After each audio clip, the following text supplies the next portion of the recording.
கம்பபாரதியை தெரிந்தவர்களுக்கு தெரியும் அந்த நிமிர்வு. யதார்த்தவாதி வெகுஜன விரோதி என்று சில பேர் விரோதிக்கிறீர்கள். அந்த மனுஷனுடைய புகழை கண்டு அஞ்ச முடியாமல் கொஞ்சம் பேர் துள்ளி குதிக்கிறீர்கள். தம்பி, பாத பூசை என்றது சைவ மரபில் இருக்கிற ஒரு காரியம். அப்போ உனக்கு விளங்காது. திடீரென்று வந்து இன்னொன்று வாழையிலேயே நின்றுட்டார், வாழையிலேயே கொச்சப்படுத்தி கொண்டார். பைத்தியக்காரா, அந்த அதாவது அவர்கள் கொடுத்த மரியாதை அது தவிர்க்க முடியாமல் ஏற்றுக்கொண்டது. இது எல்லாம் விரும்பி ஏற்கிற மனுஷன் இல்லை என்றால். அதுபோக பாத பூஜை செய்யறதுல ஒரு தவறும் கிடையாது. அம்மாவை வணங்க வேணும், அப்பாவை வணங்க வேணும், பெரியவர்களை, கற்றவர்களை, ஆசிரியர்களை போற்றுவது, பாத பூஜை செய்வது இன்று நேற்றல்ல.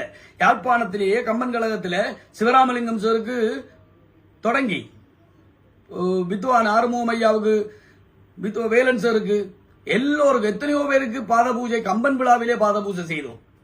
கம்பன் விழாவிலே ஏன் இன்றைக்கும் கோயிலுக்கு வந்தா, வீதி விழா சுத்தி வந்தா வாசல்ல வச்சு சுவாமி காவர தொண்டர்களுக்கும் சிவாச்சாரியார்களுக்கும் வெளி வீதி சுத்தி வந்தாலே வாசல்ல கால் கழுவுற வழக்கம் இருக்கு. ஏன் இவ்வளவும் வேண்டாம்? கல்யாண வீட்டுல மாப்பிள்ளை தோழன் கால் கழுவுறத பார்க்க இல்லையா நீ? கால் கழுவ கூடாது, அதுக்குள்ள வந்து திருநூறு வைக்கக்கூடாது, பொட்டு வைக்கக்கூடாது. அடியே அப்பா, இவ்வளவும் பக்தியில, மதிப்பில, மரியாதையில செய்யற வேலை. நோக்கத்தை பார். ஒருவனை மரியாதை பண்றதுக்காக எதுவும் செய்யலாம்.